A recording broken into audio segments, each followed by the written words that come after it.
संजय राजाराम राऊत सारख्या विदूषकांनी आमच्या बावनकुळे साहेबांवर टीका करण्याची हिंमतच करू नये। आज आदरणीय बावनकुळे साहेब राज्याचे महसूल मंत्री आहेत, एक यशस्वी प्रदेश अध्यक्ष आहेत।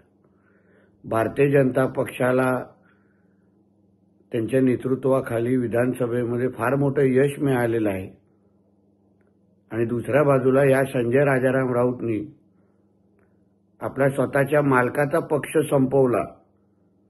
उद्धव ठाकरेला आज रसातळाला घेऊन गेलेला आहे आणि दुसऱ्यांना नावं ठेवण्यापेक्षा तुझ्यासारख्या विदूषकाला अजूनपर्यंत उद्धव ठाकरेंनी का पाळलेला आहे हा प्रश्न कधीतरी उद्धव ठाकरेंनी स्वतःला विचारावं आणि मग तुझ्यासारख्या कामगाराला नोकरीवर ठेवावं।